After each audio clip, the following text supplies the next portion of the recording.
Good morning. Welcome back, those of you who were here last night, and welcome those of you who, like myself, are just arriving this morning. This is the 7th annual Psychotherapy and Spirituality Lectures, and our speaker, as you know, is Dr. Lionel Corbett, who I will introduce briefly in a moment. But before that, for the benefit of those who weren't there last night and to remind others, I'll just say a word of announcements and some of the things you have in your packet. And also, let me begin by talking about who we want to thank for co-sponsoring this event. This is an event that is put on by the Life Education, Continuing Education Program of Christian Theological Seminary. I'm Felicity Kelcourse. I teach here at Christian Theological Seminary in the pastoral psychotherapy programs. Any others? Then, with no more ado, I'll introduce our speaker briefly. Dr. Lionel Corbett is a psychoanalytically trained psychiatrist originally from England. He did his Jungian training in Chicago, and for the past 10 years he's been at Pacifica Graduate Institute. Dr. Corbett, welcome.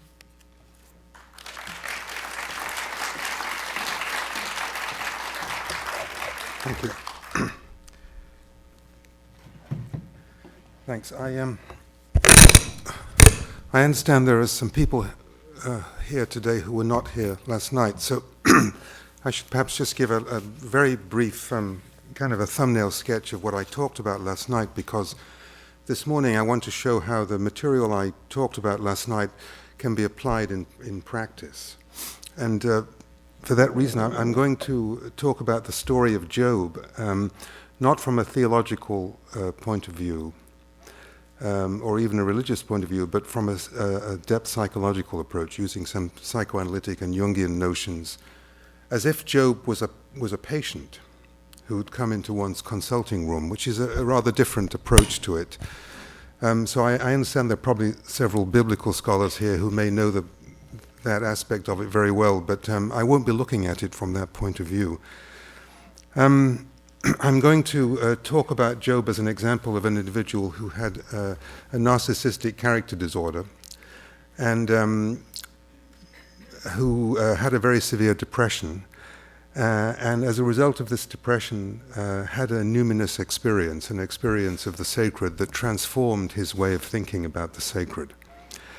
Now, to do this, I've got to approach the Bible from a particular point of view, so I have to say a little bit about my method. Or maybe before I say that, I should say that what I talked about last night was a quality of experience called numinous experience, sacred experience, direct contact with the sacred. And I used Rudolf Otto's criteria as a working or operational definition for this. Otto suggested that an experience is an experience of the sacred when it's mysterious, fascinating, and tremendous. And I gave the example last night of Moses at the burning bush or Saul on the road to Damascus as examples of numinous experiences from the Bible.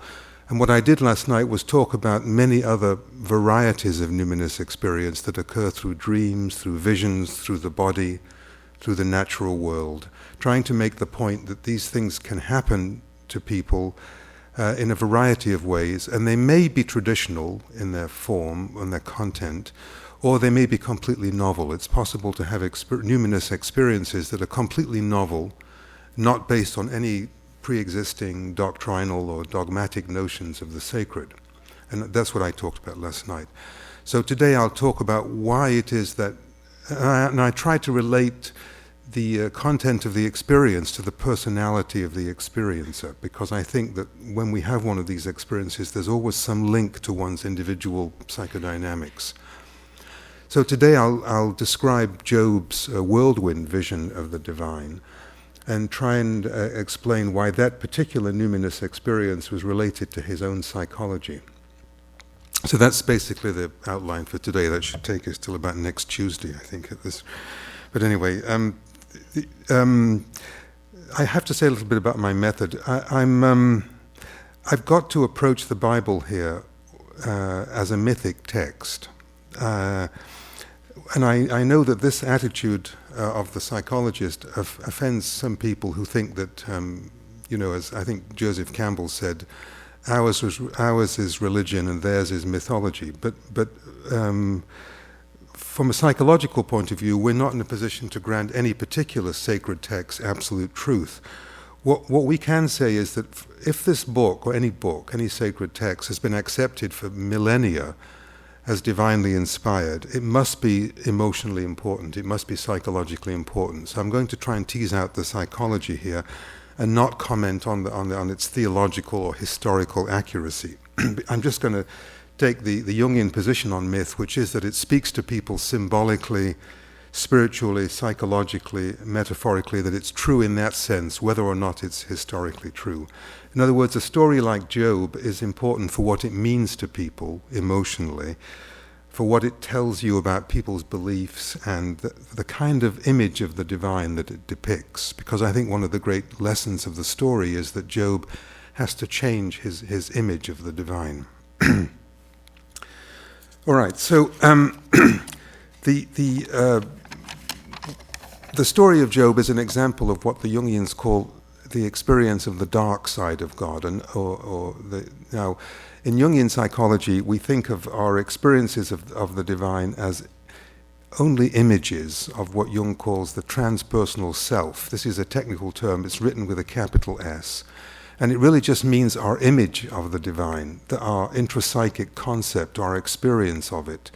And there's a long, boring debate about what relationship that image has, the image that we have of it, to the divine itself. And there's a big epistemological problem in there, which I won't bore you with. So I have to also talk, when I talk about method, I'm talking about our images of the divine here, or Job's images. I don't know exactly what the relationship, speaking as a psychologist, I seem to be disturbing something down here. I don't know what the relationship is between those images that are depicted in the story and the divine itself. I'll leave that to the theologians.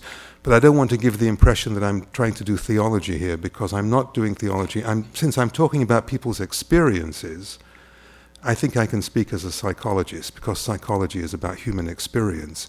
If I was to start talking about the nature of the divine itself, or speculating in that kind of way, then I would be encroaching on theology. But I feel as long as I'm talking about people's experiences, I'm still in the area of psychology. So, like all mythic material, the story is eternally relevant. And the mythic problem that's depicted is relevant to every generation. Why do apparently innocent people suffer? Why do the wicked prosper? Why do good people suffer? That's the story. And this has always been an enormous spiritual problem for people. So I want to look at the story, first of all, as a personal spiritual crisis that is resolved by a new vision of the divine. And of course, here, when I talk about spiritual crisis and psychological crisis, this is analysis at as a distance. Since I don't have him in my consulting room, I can only talk about Job from the text point of view, but there's nothing we can do about that. And then there are some of the problems with the traditional God images that come up as well. So just briefly, for people here who are not biblical scholars, let me just try and contextualize. The book is one of the later books of the Hebrew Bible. It's traditionally dated to about the 4th century BC, but it's fairly clear that the authors of Job, and there were probably multiple authors, were influenced by folk memories and oral traditions that go back much further. We know that because, for example, Ezekiel, who's dated to about 600 BCE, mentions Job. And there's a Hebrew legend that Job was the grandson of Esau, the brother of Jacob. And there's a Sumerian story dated about 2000 BCE, and a Babylonian story that mentions a pious king who's been called the Babylonian Jobs. So there's certainly oral traditions and folk memories about this problem that go back a long way before the story was written down. Presumably, because this is an eternal problem, every generation has to deal with this question.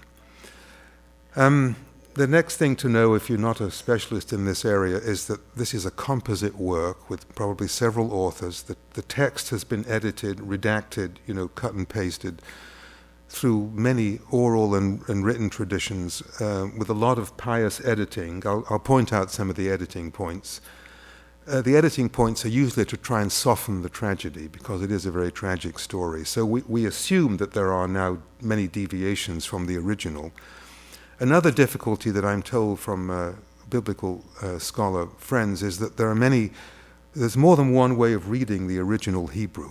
So, I'm told that alternative readings of the Hebrew can give you rather dramatically different readings. But obviously I won't go into that debate. I'm not qualified to do so. All I want to talk about is the psychology of the book, because it stood the test of time. Now, let me just briefly tell you the story. I'm sure you're familiar with it. The story at the beginning is that Satan questions Job's faithfulness. Job is apparently very faithful and pious, and Satan meets God, and this is at a time, by the way, when Satan doesn't have his bad reputation that he has nowadays. He's one of the sons of God. He's in as it were, the divine court.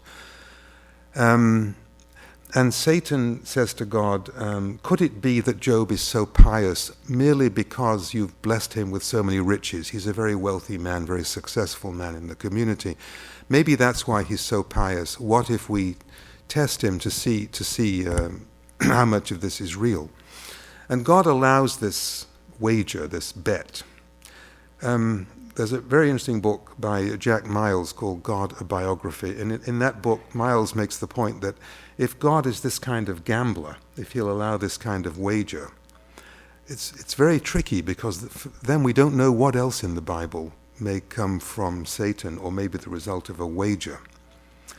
What comes from God himself? How much of it is just a kind of a bet to see what will happen? It's really rather a frightening beginning, actually. It haunts the book. Anyway, evil and suffering then follow this conversation. Marauding bandits steal Job's flocks and herds, which are the source of his wealth. This is an example of what people call moral evil. And then there's an enormous storm. And the storm blows down, or wind, blows down the house that his children are in. The house collapses and they're all killed. This is what people call natural evil.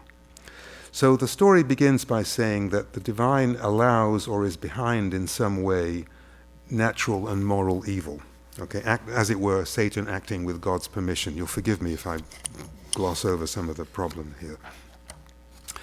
So at this stage, anyway, evil is not radically separated from the divine. This is why the Jungians talk about the dark side of the self, that the self, somewhat contrary to New Testament tradition, is not experienced as all light. This is still in the Hebrew Bible tradition, where it's acknowledged that the divine sometimes produces painful suffering, like Amos saying, does evil befall the city unless the Lord wills it? And Isaiah saying, I create evil and make woe, or I forget the exact phrase, but something like that. Anyway, so the irony of the story at the beginning is that it's God who seems to be faithless. And here, remember, I'm talking about the image of God that we have in the text. I'm not sure what the relationship between that and the divine itself is. So when I use the word God here, this is how Jung got in trouble with the theologians, by the way, at the time. He kept saying, I'm talking about the image of God that people have, or the text has. And the theologians kept worrying about his blurring the boundaries between that image and the divine itself. So I'm clear here that when I use the word God or Yahweh, I'm talking about the image in the text here.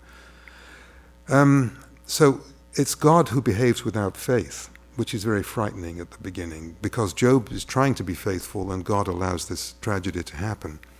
Now initially, there's a very interesting psychoanalytic take on the beginning of the book, because on the surface, Job seems to accept these very severe losses with resignation.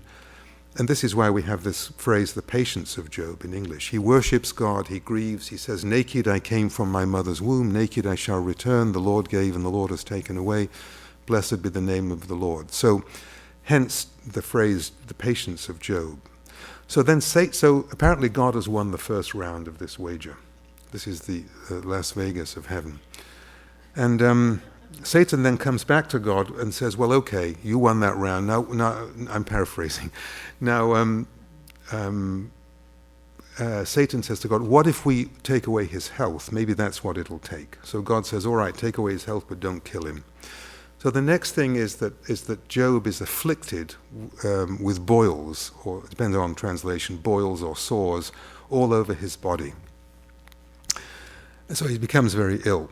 At this point, I guess there are some feminists in the audience here, his wife makes a brief appearance, which to me always seems quite gratuitous. At this point, she's lost all her possessions and all her children. I think there were 7 children. Is that right? I can't remember. But she's lost all her children and her possessions for no obvious reason. And she's very angry and upset, understandably. And she says to Job, do you still hold fast your integrity? Curse God and die.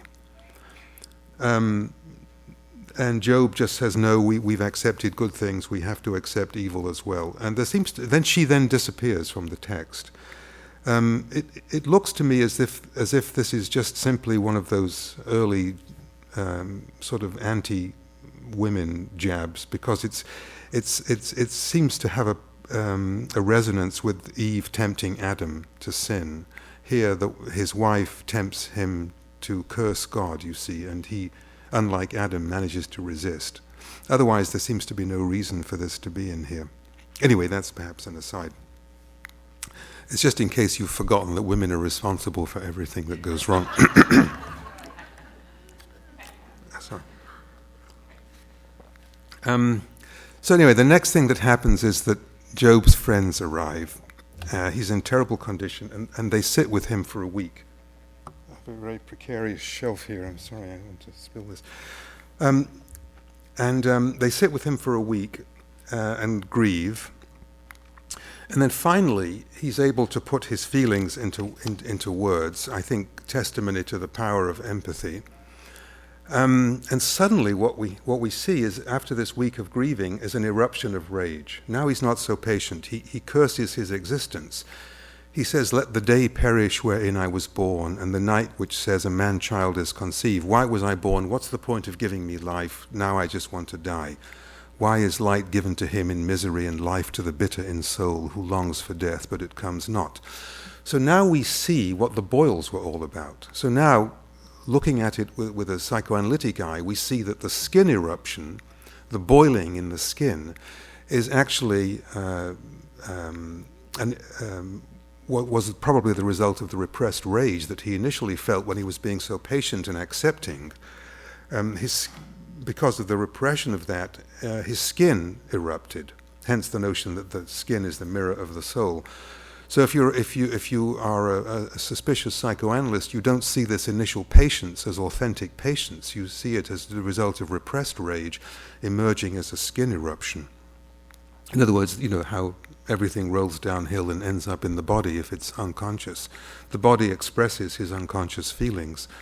Otherwise, you see, if you don't make that move, you have a model of kind of unconscious piety, which is not really very deep. Anyway, now what happens that his friends try and tell him that the first friend is Eliphaz, and they give him what is essentially the standard approach to suffering. If you appeal to God, things will work out because we know that you're good and only the wicked end up badly. That's the argument. And this is good for you. This is the it's good for you model of suffering. So if you repent and make restitution, everything will be all right. The problem is that Job is in despair. Now, the worst thing you can do, I mean, think of the losses he's had, terrible losses. So he's in a very severe despair and depression. The worst thing you can do, of course, when someone's in despair is give them good advice and try and, as all therapists know, try and talk them out of it. Because if someone is in despair, I mean, by definition, nothing works. Otherwise, we wouldn't use the word despair. So now this becomes a grossly unempathic response to him. And Job says, no, I know the truth. I don't deserve what's happened. I will complain in the bitterness of my soul. And now he upsets his friends by reproaching God. What is man that thou dost make so much of him and test him every moment? And then even if I've sinned, what do I do to thee, thou watcher of men? I'm no threat to you. Why are you bothering me? Okay. So I think straight away you hear two strands. You hear the friends who are going to try and give him an orthodox theological account of his suffering. And Job, and I think why they're missing the point is he's concerned about his relationship to the divine. And they're not getting that point. He's saying in the relationship, what's gone wrong between us? Why are you doing this to me? And they're trying to give him a line about suffering. So his friends don't like Job's attack, as it were. And so, because it threatens everything they believe, so they're torn. On the one hand, they care about Job, but on the other hand, they have their religious beliefs. And their wish to preserve, as it were, the theology of the institution proved to be stronger. And they insist that he must have done something wrong, because that's the teaching, to deserve all this suffering. Suffering, traditionally, is a punishment for sin, or he's being disciplined or tested, those kind of ideas. And so they present all that. In all fields, people try and preserve the existing theory. Don't confuse me with facts. My mind is made up. So when new data appears that contradicts the theory, many times we try and force fit the new data into the old theory rather than changing the theory. We preserve the theory at all costs, and that's what they're trying to do here. But Job insists, no, he said, I'm innocent. And even if I've sinned, these punishments are disproportionate. That's really the problem. And so he says God is unfair, which you're not allowed to do. Remember, there's a long Old Testament tradition. Perhaps the best example is the silence of Aaron, when Aaron's son dies, and the text just says, and Aaron was silent. Don't complain. But Job bitterly complains here. And Bildad, his friend, says, God does not pervert judgment.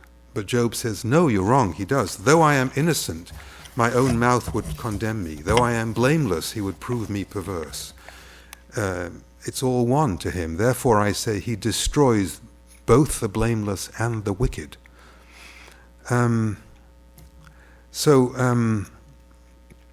This very much offends his friends, who cannot tolerate an accusation of God, and so they say, oh, you must be guiltier than we realized. You must repent. And then they start to point out the power of God, which annoys Job, because the issue is not the power of God. The issue is the fairness of God. Okay? I already know about the power of God. I've just seen it happen. Don't tell me about that. What I want, I'm obviously speaking as Job now, is I want to argue my case before God. I'm not in this power thing I don't need to know about. But the power dynamic keeps coming up all the time, and it's irrelevant. But now the failure of empathy is tremendous, and so the connection, if you like, the self-object tie is completely disrupted here, and he becomes enraged with them. As for you, talking to his friends, you whitewash with lies. Worthless physicians are you all. And now he takes his life in his hands and he says, I don't care if God kills me in the process. I must present my case to God. Okay, what have I done wrong? Why aren't you leaving me in peace? And so on. They become enraged with him in turn. And Eliphaz says, look, guy, our real problem is that if you're right, our religion is undermined. There's a very central issue. You must be sinful. Obviously, I'm paraphrasing here. Our whole belief system rests on this being the cause of your suffering. And you're questioning this fundamental premise of our tradition. And so they become very sarcastic and very hostile in a sarcastic way. And Eliphaz says, what do you know? Are you the first man that was born? Have you listened in the counsel of God? What do you know that we don't know? What do you know that is not clear to us? But Job says, you're missing the point. God persecutes me, although there is no violence in my hands, and my prayer is pure. And so they become very hostile. Bildad says, you're treating us like stupid cattle. You want special treatment. I think that reveals some envy of Job, which becomes very important. And then there's the repeat of the old story about the fate of sinners and so on. And this lack of empathy tortures Job because God is the problem. They refuse to understand that they're making him the problem and he wants God to be the problem, okay? Which adds to his pain. Now, at this point, the thing has reached a painful crisis in the story. And there's a kind of confession of faith that pops in here that's obviously added by a later editor to relieve the painful tension that's built up so far. But it is very interesting. So even though it's clearly an edited piece, I'd like to it becomes relevant. I'll read it a little bit. Job suddenly says, "For I know that my Redeemer lives, and at last he will stand upon the earth.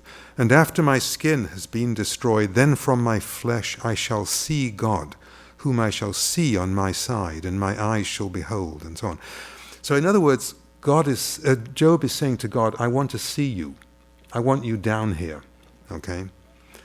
And sure enough, at the end of the story, that's what happens. He actually has a vision of the divine. So it's a very interesting statement of the fact that sometimes if you ask for it, it happens. Anyway, in the meantime, his friends have this enormous emotional investment in maintaining the traditional view. So they lose their temper with Job, they accuse him with pride, and so on. And Job says, "It would really help me if you just listen carefully to me." He says, "Let me point out some hard truths to you guys. Contrary to what you've been told, wicked people become powerful and prosperous, and many of them die happy. The wicked man does not care if his wickedness affects his children. Many good things happen to bad people, even people who reject God. Don't you realize that the wicked are not condemned, they are not punished? So how then will you comfort me with empty nothings? There is nothing left of your answers but falsehood." You can see why this is still a relevant story, why this mythic theme is still very important to us, and why I think each generation probably has to approach this problem.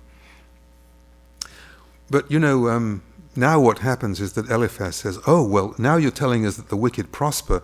This must mean that your prosperity was due to wickedness." This always, when I get to this point, reminds me of the story of the psychiatrist who's dealing with a very psychotic individual, and the patient insists that he's dead, that the patient is dead.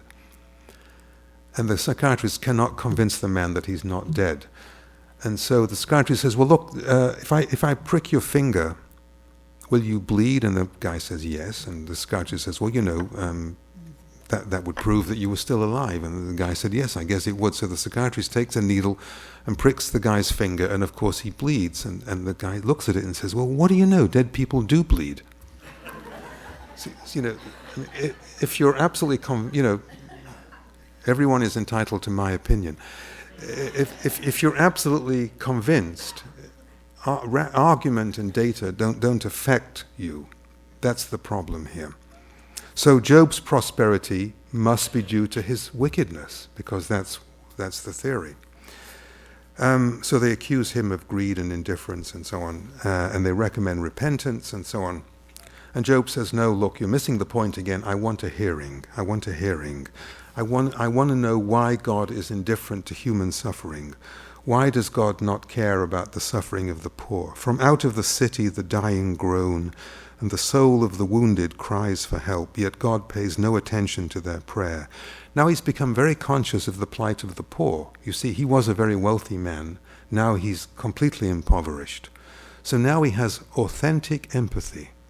One of the great lessons of suffering is the fact that it can produce tremendous empathy for other people who've suffered. It sort of hollows one in a way that enables one to be more empathic with other people's suffering.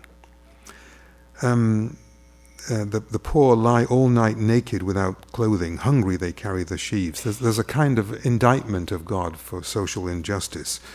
And Job says, "Who is going to show me that this isn't true?" So then there's a more withering mutual sarcasm, which I'll spare you. It's quite painful. And Job goes into a long grief and mourning about the loss of his lifestyle, his very affluent lifestyle.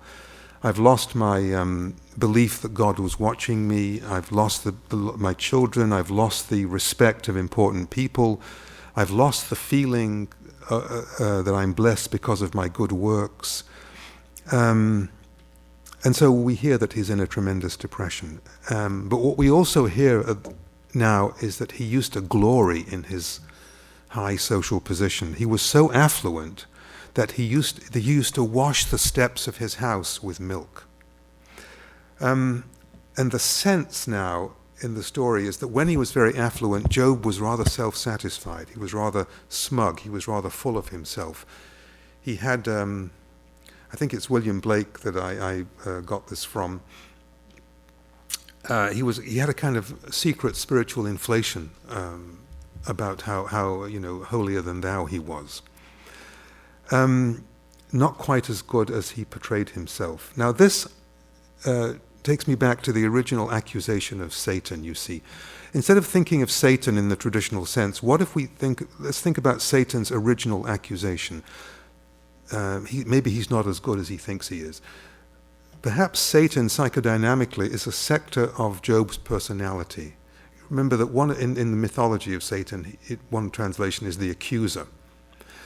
Maybe this is an intrapsychic, interopunitive accuser, an internal bad object or a pathogenic belief, whatever language you like to use, that whispers to him all the time, "You're not that good. You're not that good." And maybe that's really the accusation is an internal doubt that he has about himself that he normally represses, but of course when he becomes depressed, that emerges with full force, and then the accusations begin. The sense in the text, you see, is that he thought that his wealth was really just his entitlement. And now he says, "I'm mocked by everybody. People do not hesitate to spit at the sight of me. God has cast me into the mire. I've become like dust and ashes. I cry to thee, and thou dost not answer me. I stand, and thou dost not heed me," and so on. He says, this is not fair, talking to God. I helped people in distress, but when I looked for good, evil came. And when I waited for light, darkness came.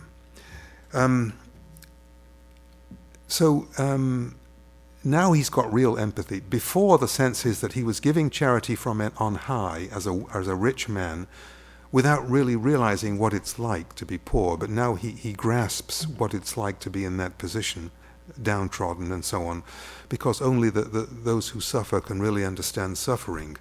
It's probably not an accident that new spiritual movements begin among oppressed people, because established affluent people don't really need new spiritual movements. They seem to be okay. In other words, you have no reason to question your image of the divine until you suffer. Then suffering, another effect of suffering, is to start to question one's image of the divine. It's one of the major effects that this story teaches. And so Job does this. He remonstrates with God. He says, "What's the point of all my virtue if misery is just for sinners? Aren't you keeping a proper record?" Remember, this is kind of the divine as some scorekeeper in the sky writing it all down in a book. So you're not keeping a good record. So he says to God, "Let me be weighed in a just balance." Then there's more back and forth conversations and so on. Nothing really changes. One could, by the way, look at these friends as inner voices. It could be that you could think of this whole conversation with the friends as the internal dialogue between, as it were, the ego and some other aspects of maybe his superego or something like that, or as actual people. It wouldn't make really much difference to one's understanding of the story. But because the point is that his God image at the beginning is based on guilt and retribution for punishment, a kind of legalistic image of relationship. And so the demand for justice, of course, is not new. That's just very Hebraic. But I think that what his friends are not grasping is that this is not only about justice, it's about relationship with the divine. And that's what his friends are failing to understand. And so this is another reason that this book is relevant. We're interested in a relational model to the divine, not a model well, for some of us anyway, not a model just based on power and authority and dominion in the traditional sense. How do we relate to that? And many of us don't want a God image that's imposed on us. Some people don't mind being told what to believe, but some of us object to that, and we'd like to have our own experience. And I think Job is an exemplar of that. Well, now the personal level ends in the story, and God answers. And the important point here is that God responds to Job out of a whirlwind, a storm. Now, this is very important because, remember, it was a storm that killed his children. So here is the very thing, capital T thing, as it were, that killed his children, now coming to talk to him.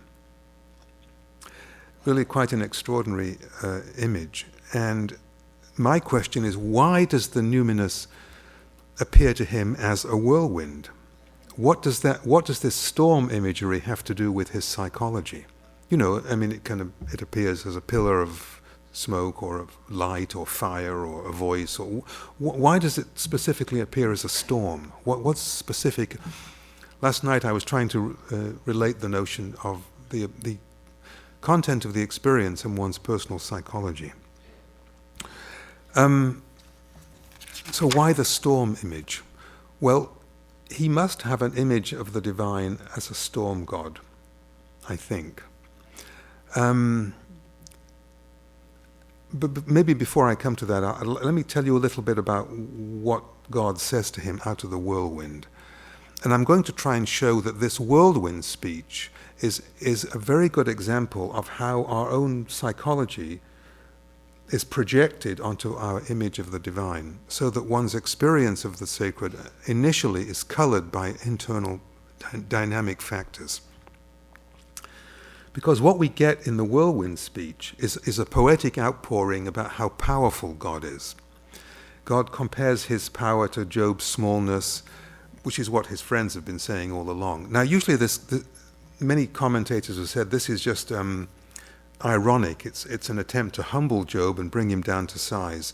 But I think that misses the point. I think that what's going on in the whirlwind speech is sarcasm and rage.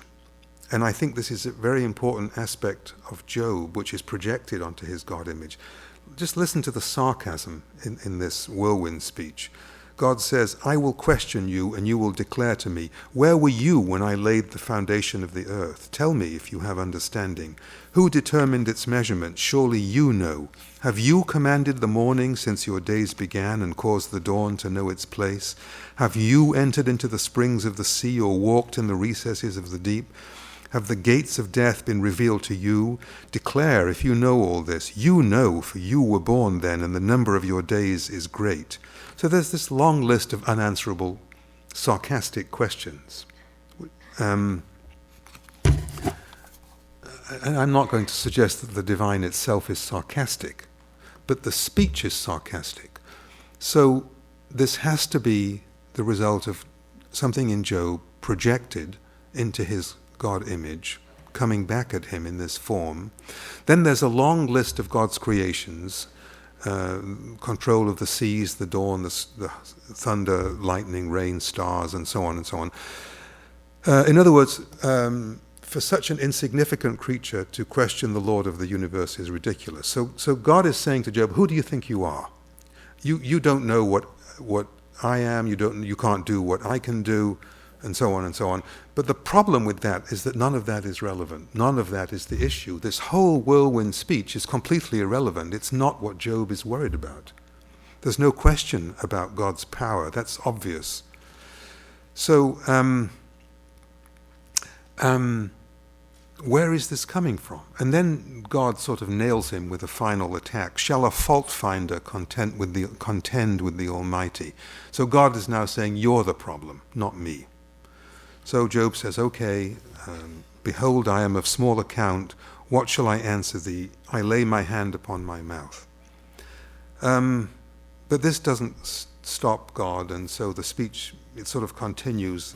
And that when he loses all those props and all the power that his wealth allows, he really has to reevaluate who he is, because they're not there for him anymore, and his sense of self starts to crumble, and hence the severe depression, of course, triggered by the losses.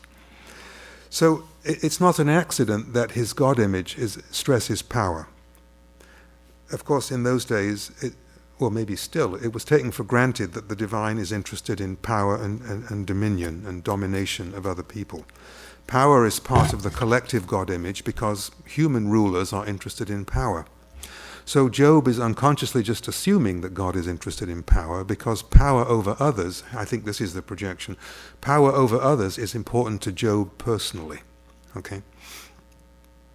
But of course, when you're among the oppressed rather than the elite, you have a very different experience of power. You're more interested in justice. And so God's justice and mercy become more important than power. So this is why different spiritual movements arise among the oppressed rather than the elite. So Job's suffering, again, has this tempering effect. It makes him more aware of the limitations of power, more empathic towards other people's suffering. It reduces his grandiosity and makes him less self-important. And perhaps that was the point all along, as it were, that this was a dark night intended to transform this narcissistic character structure. The process seems sort of teleologically, the goal of it is to change his values, deflate his self-importance, and speed up the maturation of his personality more authentically. And this we see very often in people with severe narcissistic character difficulties, that it often takes very intense suffering before that defensive structure is broken through, and so that they can become depressed, and then they can deal with the whatever, the empty center or whatever they have to deal with. But not until they suffer intensely is this process set in motion. Which is why it's very often not very helpful to simply restore the persona with Prozac. But that's the subject of another day. Anyway. So this question of the storm, of course, the divine appearing as a storm is old imagery. Yahweh appears on Mount Sinai in thunder and lightning, and a thick cloud which terrifies the people and covers the mountain, Exodus 19.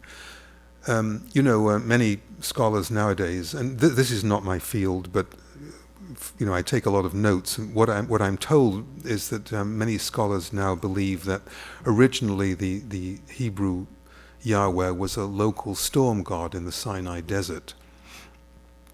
And Jeremiah portrays the divine attack as a whirling tempest or a whirlwind. Hosea speaks of God's vengeance as a whirlwind. And so the biblical Yahweh may have been originally a storm god.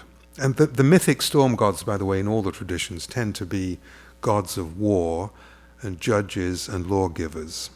Think of Wotan in the Norse mythology, Jupiter, Zeus in the Roman Greek mythology. They're all storm gods and lawgivers and sky gods. That's the archetypal image there.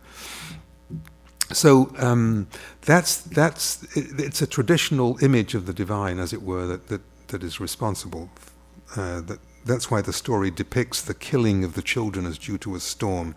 So as far as Job is concerned at the beginning, Yahweh is a war god, a storm god, and merciless. He has this way of telling his people to kill people, to conquer cities and kill people and keep the spoils for himself. In Joshua and Kings and so on. A lot of genocide and ethnic cleansing goes on and so on. So he's very dangerous to cross. So these are the cultural roots of Job's storm god imagery. But there must be factors in Job's personal history that reinforce this angry storm god imagery. Okay?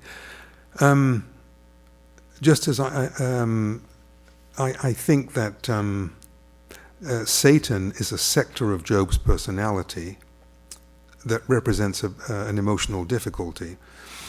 Let me tell you why I think that Job has a punitive, angry, storm god way of thinking about the divine. And here I'm just going to borrow from a variety of people who talk about Anna Maria Rizzuto and various people, Freud, I guess, who tell us that our our image of the divine that we have in our minds is colored by our experience with caregivers in childhood. You probably know Anna Maria Rizzuto's The Hands of the Living God, where she describes this very beautifully. The idea is basically that our experience with our caregivers is projected onto our image of the divine, so that the divine becomes, as Freud said, like a celestial parent in some way. Freud, I think, made the mistake of saying, well, therefore there's nothing there, it's only a projection. I think that's not justified. I mean, you can't project onto nothing, or perhaps you can, but I think really what it is that we do project, we color our God image with our experience of mother or father, but there probably is something there, there's a hook for the projection to land on, as it were. Okay. So what are the personal roots of this God image? Well, I was interested in the name. I spoke to a couple of Hebrew scholars about the name Job. In summary, there are two possibilities here. One is from the root, it may be from a Hebrew verb meaning to bear ill will against somebody. And the other, nobody's quite sure which is correct, the other is a contraction of the phrase, where is the divine Father? And it struck me that both those are kind of psychologically interesting, because Job is very worried about the ill will of the divine Father. And the way we know this is that his children were in the habit of giving parties, and every time they'd given a party, Job would sacrifice to God. Because he said, for Job said, it may be that my sons have sinned and cursed God in their hearts. Thus did Job continually. So imagine every time your children had gotten together and had a party, you have to go out and offer sacrifices in case they did something bad. Okay? Now, it's difficult to generalize back several thousand years, but to our modern ears, that sounds a bit scrupulous. It sounds a little bit obsessive-compulsive. From a psychoanalytic point of view, from Freud, we've learned that these rituals are obsessive-compulsive behavior like this are often an attempt to manage guilt about a forbidden impulse. The ritual is an attempt to bind aggression or fear and so on, so that they don't flood the personality. So Job is worried about, have my children offended the divine Father? I better do this ritual to pacify him, you see. Suggesting to me that he's projecting onto God his own fear and hostility, which of course I'm assuming must have been directed initially towards his personal father. In other words, he had an angry, punitive personal father, and I'm suggesting that he projects that onto the divine Father. And he's worried about his son's guilt because of his own guilt, and he's trying to ward this off with his ritual sacrificing. Now, I don't know if that's a justifiable move. Because, maybe in those days everyone did it. So you maybe have to cut me a little bit of slack here. But that's the move that I'm going to make here. I'm going to suggest that there's a lot of guilt and fear behind his piety, buttressed by the fact that the first sentence of the story, these things appear early because they're important, says that Job feared God. And in Job 28, it says Job defines wisdom as the fear of God. Now, maybe fear here means awe, or something like that. But it seems very striking to me that the emphasis on fear is here, not relationship, but fear. And that's why I'm assuming that this is a projection of a punitive personal father. So his father problem colors his God image. Okay. And of course makes the collective God image, the punitive, angry God of the earlier books, even more frightening. So you have this image of an angry sky father God who must be placated with sacrifices. So Job is going to experience the divine through the lens of his personal psychology initially, which I think we all do. We get it from the tradition, from the culture, and we get it through these kind of projections. This is not to say that he's not experiencing something real, you see. I'm not doing eliminative reduction here. I'm not trying to make the thing go away and say, therefore there is no God. I think that's not what my own commitment is that there is something there, and that he's coloring it with his own psychology. I hope that point is quite clear. So the devastating whirlwind sky god is an image of the archetypal father, capital F father, at the center of his father difficulty, his father complex in Jungian terms. So he has a punitive, angry, harsh God image, poetically described as this storm. And so when he's talking to God, as it were, in the whirlwind, you see, it's analogous to a small child confronted with an angry father. I think that's the metaphor. Okay. Imagine that you're a small child faced by this raging, angry father. You can understand why this would feel like the wrath of God for a small child. So when God is lecturing majestically about how big and strong I am and how small and ignorant you are, you see, which is all irrelevant because it's not the problem, there's no response to this question of justice. But I think it's typical of an angry father confronting a small boy, saying, "Who do you think you are, you little brat? What do you know? I'm the dad here. Do as you're told. Everything, you don't understand what I'm doing." I think that's really what's going on in that whirlwind speech. Okay? And it's avoiding the issue. The little boy is saying, "Why are you doing this to me?" And the father is just saying, "Look how big and strong I am." Well, that's really not much help.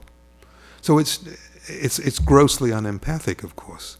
And so what does a child do in that situation but have to defend against his feelings, sequester them in some sense? And that might be an example of why we have this depressed, empty center personality with the need for a narcissistic inflation to defend against that. That's my suggestion here. So when Job when Job says, "I despise myself," you see, clearly that's a depressed response. And all through the poem we hear this depression. He wants to die, he wants to not have been born. He says, "I'm a burden to God." If you're used to dealing with people with very severe delusional depressions, you'll know that they often say, "I'm a burden to God." It's very common among religious people who become depressed to say that God I've become a burden. Often I've found that they were people who felt like they were a burden to their parents. And so now they've become, in the projection, a burden to God and so on. I'm cut off from God. God has become my enemy. All this is in the poem. So it's as if a small child has been cut off from an angry parent who's severed communication, and the child cannot find a way to reestablish the connection. And so the child, to do so, has to bottle up his own feelings or sequester or defend against his true feelings. But the body, of course, expresses the feelings, hence the boils. So although the tradition presents Job as a model of resignation and acceptance and piety and patience, that's not really the case if you take a psychoanalytic point of view here. It's just that he's had to repress or split off in some way his own feelings and express them through the body as skin inflammation. So the text says that Job did not sin with his lips, meaning that he didn't verbally express his feelings, which is kind of a pity, actually. Perhaps as a child it just wasn't safe to express anger, because it might have been a family where to express anger is to threaten the connection to the parent. So he represses his rage and expresses it through the body. He is angry with God, and so he assumes that God is angry with him. Very, very common, among abused children, to project their own reaction to a parent. So instead of saying, "I'm angry with Dad because he's withdrawn from me," "Father has withdrawn from me because he's angry with me." Or instead of saying, "Dad has withdrawn his love, so he's bad," that's transformed into, "If Father has withdrawn from me, I must be bad and unlovable." You're probably very familiar with that dynamic. That, I think, is what's being repeated here. So the obsessive sacrificing, you see, which he's trying to use to ward off disaster, as many obsessive compulsive people do, unless I do this ritual, something terrible will happen, the anxiety will mount. So usually this the sacrificing will control his anxiety, but then these tragedies strikes. He's robbed and his children die. So clearly the obsessional rituals haven't worked.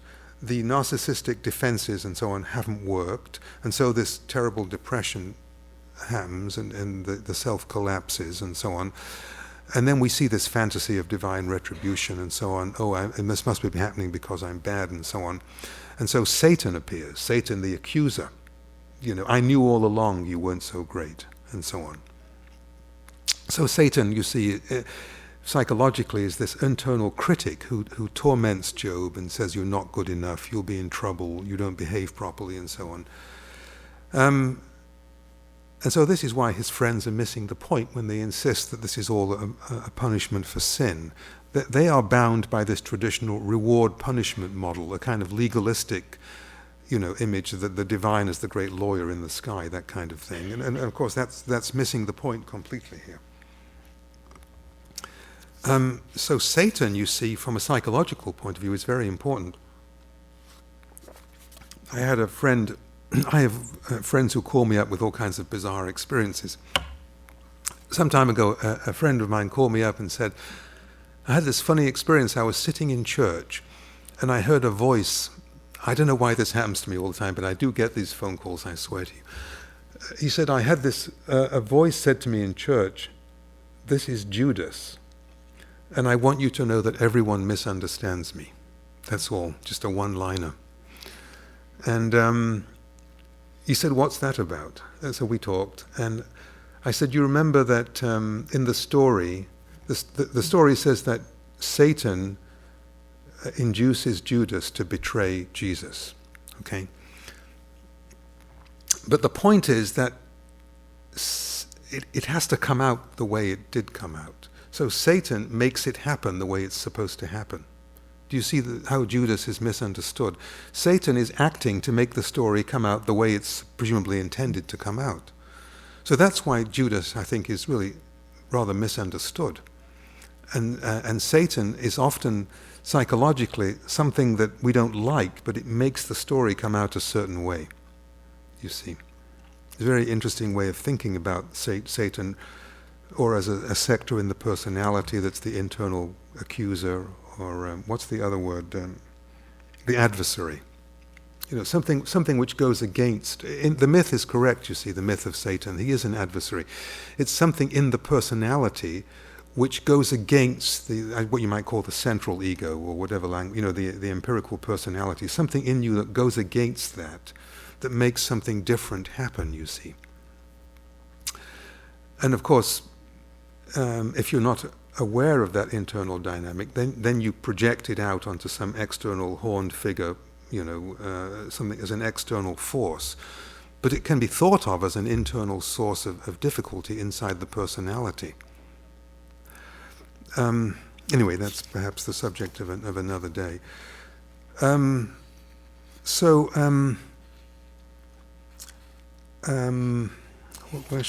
getting concerned about the time. Perhaps I should just end by contrasting this approach with a traditional explanation of Job's suffering. I've obviously used a psychological approach. One traditional approach is that piety is its own reward, or God has tested Job's piety. I have an aversion to those kind of explanations, which is perhaps why I'm not a theologian. I don't want to tread on anyone's toes here. I'm sure there are several theologians in the audience, but those kind of metaphors I find very, very disturbing, because they're based on a kind of parent-child, teacher-child projection. And the fallacy is obvious, you see. Presumably the divine already knows whether Job is faithful or not, whether Job really fears him, and so on. Is this a test of love? You don't test your children. You don't test whether your children love you by making them suffer. That would be absurd. So I think that this testing of piety notion really gives me the creeps. I just don't think it's an adequate explanation. You don't test your children by torturing them. you would only need to do that if you were insecure. Is God insecure? The whole thing just doesn't work for me. That's why I've been sort of, in a way, driven to a more psychological explanation. And the problem that we're dealing with is that Job's relationship with his God is based initially on fear, more than love, you see.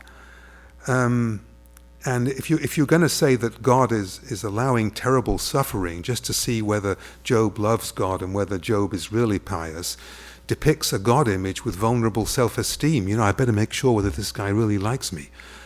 This is obviously a human projection. It's nonsense in terms of the divine itself.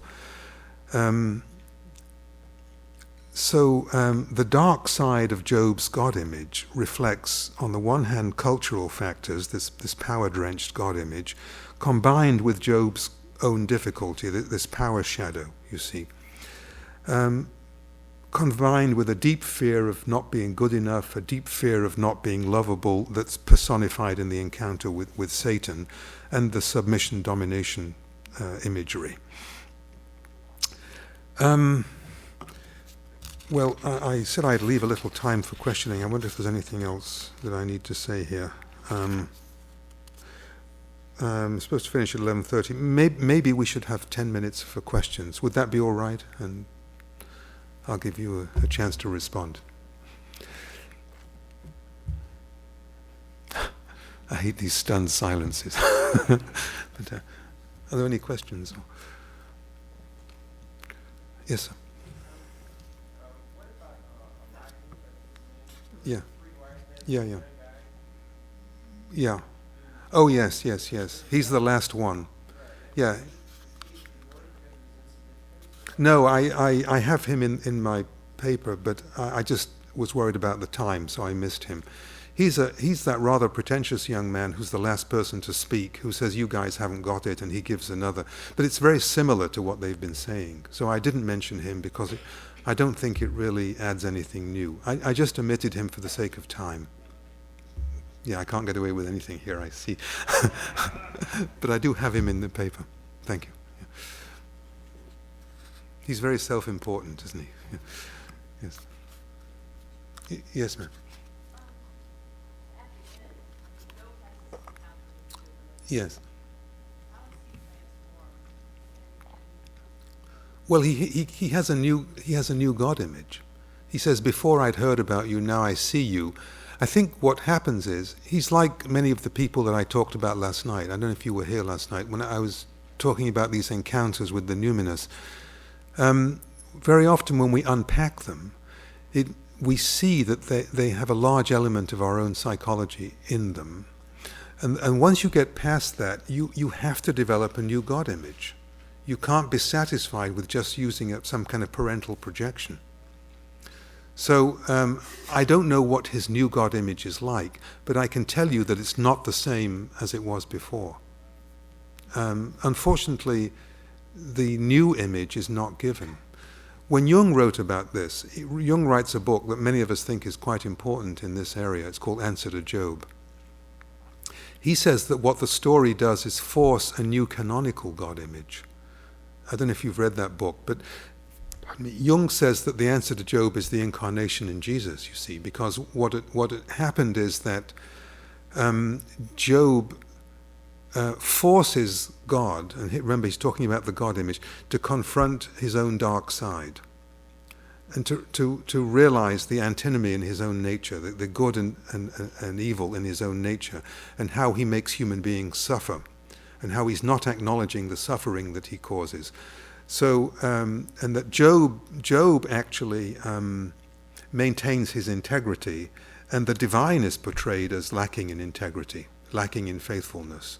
So, since the human being has advanced beyond the collective God image, there's a need for a new God image, and so the new God image is the God of love, where, as Job says in that passage I quoted, he says, "Come down here. I want to see you."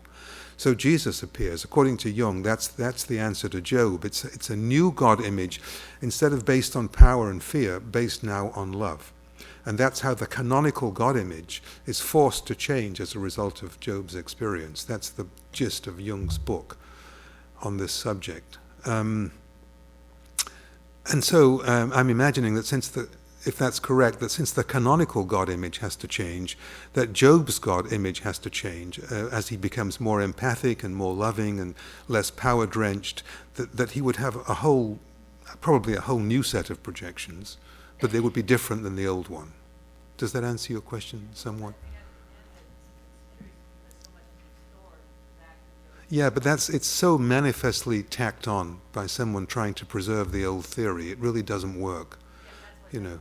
No, it doesn't work. He gives him twice as many possessions as he had before. Is that going to make up for the death of your children? Hardly. And then, there's one interesting piece at the end. Apparently Job makes sure that his daughters inherit as much as his sons, which was probably unusual for those times. So he has learned something about social injustice, you see. But that ending doesn't work. But I'm not taking that too seriously. I'm really talking about the fact that his previous God image is forced to change, just as in Jung doesn't talk about all this personal stuff that I talked about. Jung ignores, and I think Jung ignores it because of his own father problem. I think when Job is railing at God, Jung is going through something similar because I don't know if you know his story, but he had a very hard time because of his own father, because his father was a minister in the Swiss Reformed Church who didn't believe the theology he was preaching. So his father was kind of chronically depressed in this state of sort of chronic spiritual crisis.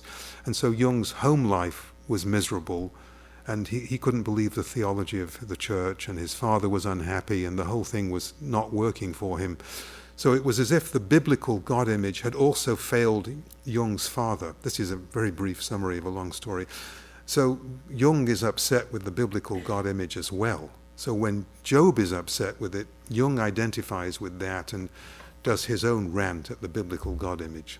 And so says the canonical God image isn't working. And so now we have the incarnation in Jesus. God, as it were, comes down here and feels what it's like to suffer. Instead of just making people suffer, when Jesus is suffering on the cross, God is realizing what he puts humanity through. And so, and God, instead of being a remote sky, God comes here. And so the whole God image has to change. That's Jung's point in answer to Job. And then Jung gets in trouble with the theologians by saying, but the Christian theologians didn't quite get it right because they left out the dark side. They tried to make the God image purely light, in him there is no darkness and so on. And they're ignoring the fact that, like Job, people experience the divine as having a very dark side to it that causes suffering.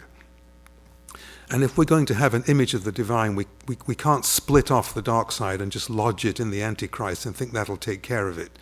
That's too dualistic. We have to have an image of the divine that includes the possibility of causing suffering, which we then have to investigate. But our image of the divine has to include the feminine as well. We can no longer split off the feminine.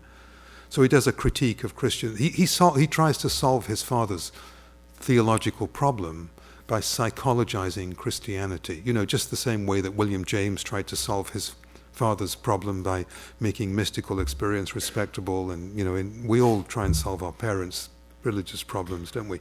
The ones they hand down to us because they can't solve themselves. So he's trying to deal with these issues that his father couldn't handle psychologically by talking about the need for a radical new God image. If you're interested in this, there's a book by Edward Edinger called The New God Image, which is based on Jung's writings on this subject. And Edinger's notion is that we are now... shall I keep talking about this or not? Yeah. Edinger was a Jungian analyst who died a few years ago. He was in LA, and he has this notion of what he calls the new dispensation. A lot of people don't like this idea, but it might be true. It's too early to tell. But Edinger said that we had... dispensation here means that the dispensing of divine grace into the world, how that happens. There was the Mount Sinai dispensation where the law comes down sort of cast in stone. He's obviously talking from a Western point of view. He's ignoring the Eastern traditions. But from a Western point of view, there was the law coming down from on high, cast in stone. And then there was the Christian dispensation, where there's the God of love and so on. And then he thinks that we're now entering a new phase of human religious experience, where instead of an external savior, where the new mode, as it were, the new vehicle will be personal experience of the numinous, of the kind that I talked about last night, or of Job's experience, where you have to have a personal experience of the sacred, and you can't get it through somebody else, through reading about somebody else, or through faith, or in the sense of belief, I mean, where you have to have some knowledge based on direct experience. That was what got Jung in trouble with the theologians. But it's an approach that I have actually found to be quite helpful in practice. So are there any more questions? Yes, sir. Oh, sorry. The last question, yes.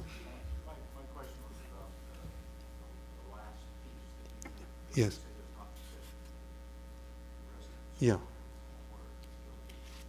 Mm-hmm. That seems incongruous with the rest of your proof of the validity of the Mm-hmm. story by saying it stood the test of time. Because the last piece Oh, I see, yeah. also. Yes, very good, that's true, yes. It has, okay, yeah. Yeah, the question, in case you didn't hear it, was that this last piece, which I was critical of, but seemed to be tacked on, the questioner is saying that has also stood the test of time, so there must be some validity to that, right? I think that is a defensive operation that people can participate in because the story is so painful, and that's why it stood the test of time. I'm just not willing to take this this whole story as a dogmatic statement of the way things are. I think that is a defensive operation built into the text, and if this is a terrifying story for you, which I think it should be, then it's nice to have the defense is right there. All you have to do is say, well, it'll be all right in the end. Back under the rug, and the problem with sweeping things under the rug is that at some point you trip over the bump. So.